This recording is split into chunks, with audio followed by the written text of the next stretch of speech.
روزے کی فرضیت آئی، پہلے حکم آیا کہ روزہ رکھو، اور اگر نہیں رکھنا چاہتے تو فدیہ دے دو، اور پورے کے پورے مہینے آپ عمل زوجیت نہیں کر سکتے۔ لیکن اس کے بعد یہ حکم آ گیا کہ رمضان کی راتوں میں تم کو اجازت ہے اپنی بیوی کے پاس جانے کی، لیکن دوران روزہ نہیں۔ اور فدیے کے بارے میں یہ حکم تبدیل کر دیا گیا، پہلے تھا کہ روزہ رکھو یا فدیہ دو، وہ تو ایک لوگوں نے تماشا بنا لیا، فدیہ دینا شروع کر دیا، روزہ کوئی نہیں رکھتا تھا، تو وہ فرما دیا گیا کہ بھائی روزہ رکھو، اگر ایسی بیماری ہے کہ کبھی شفا ہی ممکن نہیں تو پھر اس کا فدیہ دے دو، اور ہر روزے کا فدیہ مسکین کو کھانا کھلانا ہے، 2 وقت کا پیٹ بھر کے، اور مسکین ڈھونڈو، مسکین پتہ نہیں ہمارے درمیان کوئی ہے کہ نہیں، بہترین اس کا طریقہ ہے کہ آپ افطاریاں کرواؤ لوگوں کی، آپ طالب علموں کی خدمت کرو، آپ روزے کی گنتی کے حساب سے فدیہ ادا کر دو، جتنا یہ جناب یہ عید سے پہلے جو ہم صدقہ فطر دیتے ہیں، صدقہ فطر کے درمیان تقریباً اس کے برابر ایک روزے کا فدیہ بن جاتا ہے۔ ایک عام بندے کے لیے تو وہ گنتی اپنی شمار کر کے اس کا فدیہ ادا کرے، اپنا فرض ادا کرے۔ یہ جو نہیں کرتا، جو طاقت کے باوجود فدیہ نہیں دیتا، جو طاقت کے باوجود رمضان کے بعد ان روزوں کی قضا نہیں کرتا، جو رمضان میں دوران بیماری یا سفر میں اس کے قضا ہو گئے، وہ شخص شدید ترین گناہگار ہے، اور اس کے اگلے رمضان کے روزے بھی قابل قبول نہیں ہیں جب تک کہ وہ اس رمضان کی وہ قضائیں اپنی ادا نہیں کرے۔ عورت کے جو روزے چھوٹتے ہیں میرے بھائیوں، اس کے لیے حکم ہے کہ وہ اگلے رمضان کے آنے سے پہلے اپنے ان روزوں کے فرض کو جو قضا ہوئے ہیں ان کو ادا کرے۔ آج ہم کچھ ایسے ذہنی سوچ ہماری بن گئی ہے کہ ہم نے فرائض کو، ہم نے سنتوں کو اور ہم نے نوافل کو گڑبڑ کر کے رکھ دیا ہے کہ فرض کیا ہے، سنت کیا ہے، نفل کیا ہے۔ ہمیں اکثریت اس علم سے ناواقف ہے۔ فرض ہے جو ہر صورت میں ضروری ہے، 5 رکعت 5 نمازوں فرض ہیں جو ضروری ہیں۔ فرض پڑھنی نہیں، عید پڑھنے آ جاتے، فرض پڑھنے نہیں جی تہجد کی اجازت دو، فرض پڑھنے نہیں جناب بڑے ذوق اور شوق سے تراویح پڑھنے آ جاتے ہو، فرض پڑھنے نہیں بڑے ذوق اور شوق سے صلاۃ و تسبیح پڑھنے آ جاتے ہو۔ بھائی صلاۃ و تسبیح پڑھو، ہر روز پڑھو، چاہے تراویح پڑھو، تہجد پڑھو، لیکن فرائض تو پہلے ادا کرو نا جو ضروری ہیں۔ فرائض مکمل کرو تو پھر نوافل میں اور سنتوں میں آؤ۔ این اسی طرح روزہ بھی ہے، کئیوں کو شوق ہے یہ شوال کے روزے 6 رکھنے ہیں، جناب محرم کے روزے رکھنے ہیں، جناب حج کا روزہ رکھنا ہے، حج والے دن کا، باقی کوئی 13-14 کو روزہ رکھتے ہیں چاند کی، کوئی سوموار اور جمعرات کا روزہ رکھتے ہیں۔ بھئی 100 بسم اللہ رکھو، بڑی نیکی ہے، لیکن وہ فرض نہیں ہے۔ اور رمضان کے روزے تو پہلے پورے کرو، وہ پورے نہ ہو اور نوافل میں گھسے چلے جا رہے ہو۔ پہلے اپنے آپ کو مکمل فرائض میں کرو، پھر قدم بڑھاؤ سنتوں کی طرف، پھر قدم بڑھاؤ نوافل کی طرف۔ یہ فرائض، سنت اور نفل، میں نے پچھلے ہفتے کی بات ہے بھائی، ایک بندے نے مجھ سے پوچھا کہ میں نے عشاء نہیں پڑھی تھی تو میں نے تراویحاں پڑھ لی ہیں، تو اب میں عشاء بعد میں پڑھ لوں اس سے۔ بھائی اہم کہانا سوال ہے بھائی وہ ہے اللہ نے کہا ہے ایک چیز ضرور کرو، اور ایک کہا ہے کر لو تو اچھا ہے، نہیں کرو گے تو گناہگار نہیں ہو۔ اب وہ جو ضروری ہے وہ کر نہیں رہے اور آگے قدم بڑھا رہے ہو۔ جب تک کوئی عشاء کی فرائض کی 4 رکعتیں ادا نہیں کرتا، وہ صلاۃ التراویح میں شریک نہیں ہو سکتا۔ اس کی کوئی تراویح کی نماز نہیں، اس کی کوئی تسبیح کی نماز نہیں جب تک کہ وہ عشاء کے فرض نہیں پڑھے گا، اور جب تک کوئی فجر کے فرض نہیں پڑھے گا اس کی کوئی تہجد نہیں۔ فرض ضروری ہے، یہ عظیم کام ہے، کرو تو بڑی اچھی بات ہے، فرائض پہلے۔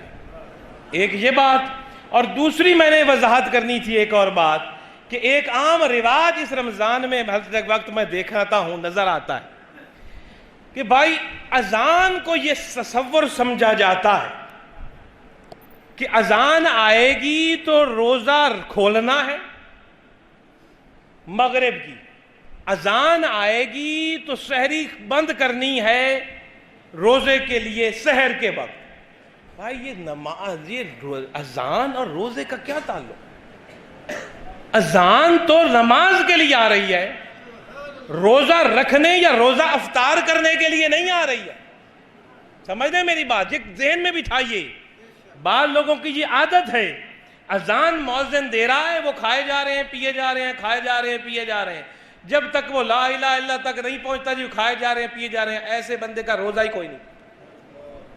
اور اگر کسی نے دوران اذان کھایا پیا ہے، عید کے بعد اپنے روزے کی قضا دے، دوبارہ رکھے. کیونکہ جہالت کی وجہ سے اسے علم نہیں تھا تو معافی ہے، دوبارہ رکھ لے.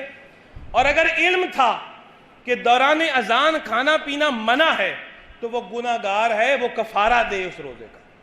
وہ 3 مہینے کے روزے رکھے، وہ جناب غلاموں کو آزاد کرے، وہ یا 300 مسکینوں کو کھانا کھلائے، اس پر کفارہ ہے.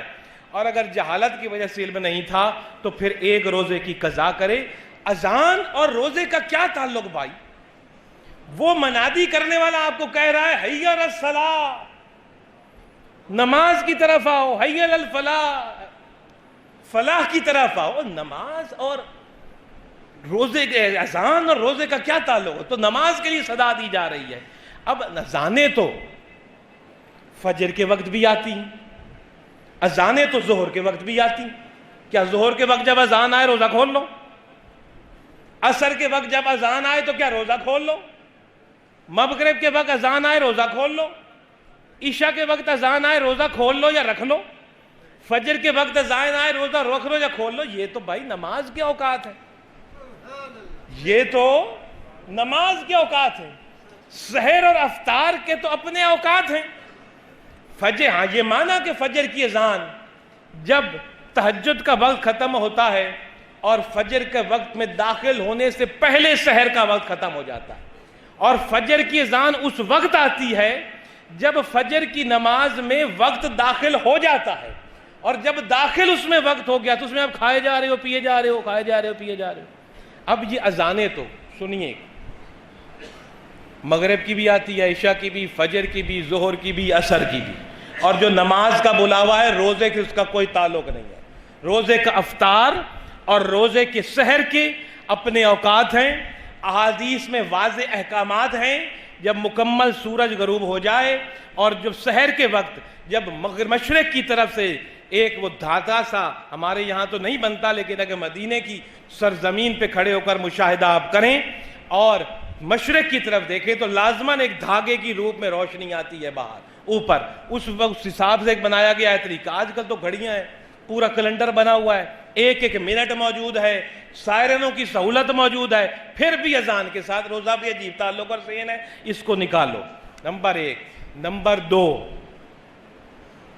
5 دن ایسے ہیں سال میں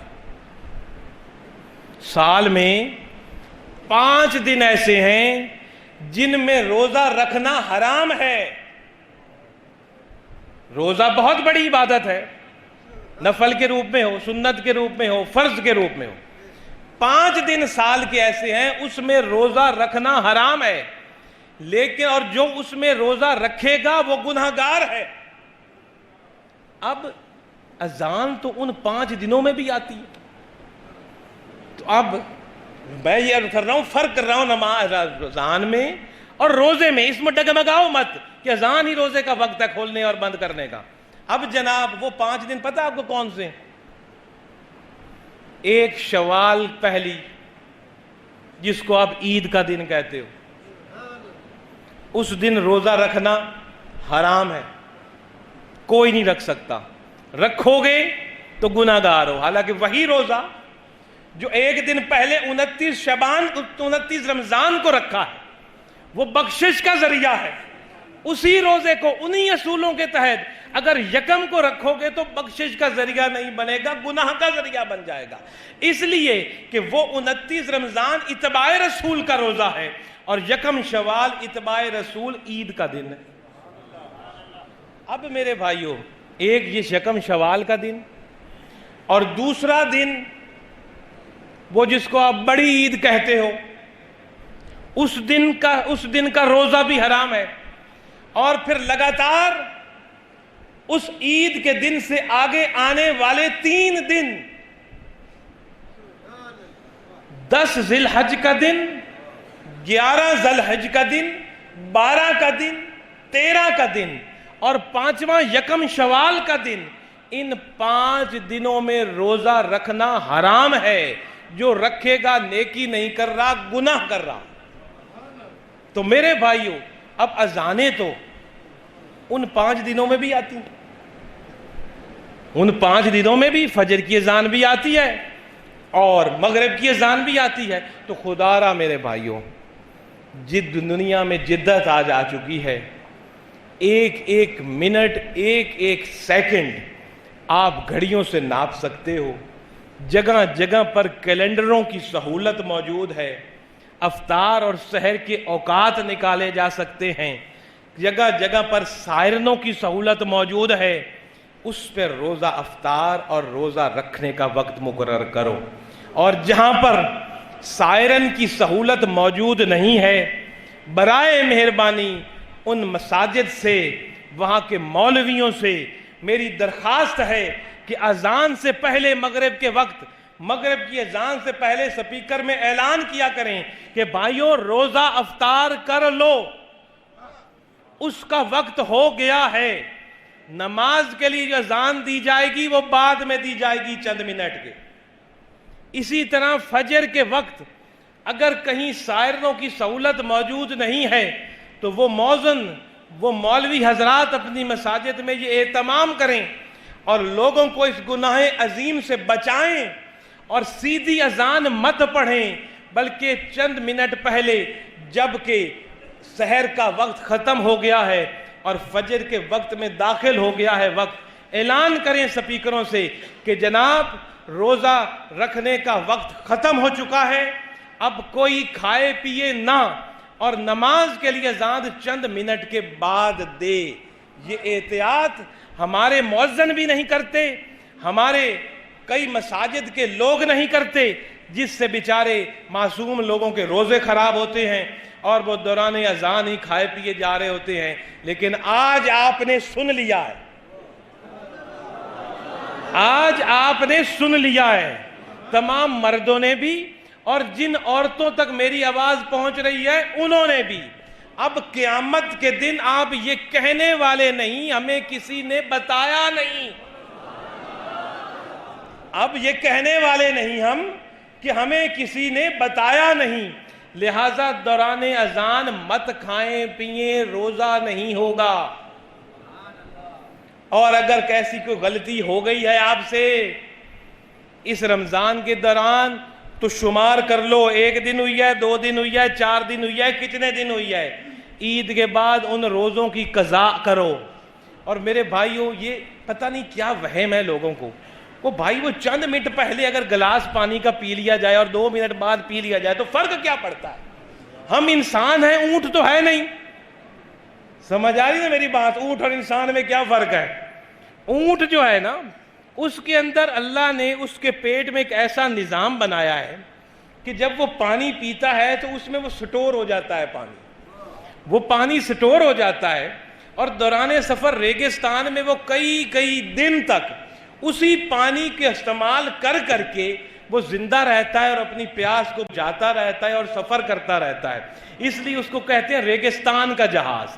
یہ اونٹ کے اندر اللہ تعالیٰ نے ایک خاص چیز رکھی ہے، کیونکہ اس نے سفر کرنا تھا ریگستان میں جہاں پانی نہیں ہے۔ تو ہم تو ماشاءاللہ انسان ہیں، اونٹ تو نہیں ہے، تو ہمارے پیٹ میں ایسا کوئی نظام نہیں ہے۔ آپ چاہے 20 گلاس پانی پی لو گے، وہ کہیں سٹور نہیں ہوگا، وہ نکل جانا ہے فوراً۔ آپ 5 منٹ پہلے پی لو، 5 منٹ بعد پی لو، 10 منٹ پہلے کچھ کھا لو یا 10 منٹ بعد میں کچھ کھا لو، اور اس سے روزے پہ کوئی فرق نہیں پڑتا۔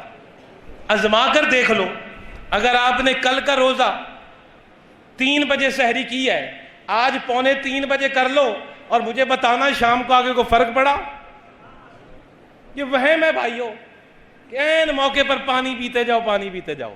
وہی 10 منٹ 15 منٹ 20 منٹ پہلے احتیاط سے آپ سحری کرو، سکون سے احتیاط سے آپ اس وقت تہجد پڑھو، مزے سے بیٹھ کر قرآن کی تلاوت کرو، نبی پاک پر درود و سلام پڑھو، اپنے گناہوں کی معافی مانگو، رب کے اس مہمان کی قدر کرو، اور سحر جیسی عظیم و شان وقت کا جو آپ ہیں اس کو استعمال کر کے اپنی بخشش کا ذریعہ بناؤ، نہ کہ افراتفری میں ادھر سے گھونٹ بھرا، ادھر سے کچھ کھایا، کوئی یہ ہے وہ ہے، 10 منٹ پہلے اٹھ پڑو، ساری آرام تسلی سے سب کچھ کرو۔ تو یہ رمضان کا مہینہ جاری اور ساری ہے، بڑی عظیم جناب یہ ہدایت نعمت ہے جو ہمیں ملا ہے۔ اس روزے کو رکھو، اس کو جتنا بہتر طریقے سے رکھو اتنا ہی ہمارے لیے بہتر ہے۔ چند باتیں روزے کے بارے میں آئندہ انشاءاللہ عرض کروں گا، کافی وقت ہو گیا اور روزے کے ساتھ اتنا بولنا بھی جو ہے وہ ممکن نہیں ہے۔ اسی طرح سے عشرہ اگلا شروع ہو رہا ہے آخری، اس میں جناب وہ اعتکاف والے لوگ بیٹھتے ہیں، تو ان کے لیے عرض کر دوں کہ اعتکاف بہت ہی عظیم و شان عبادت ہے،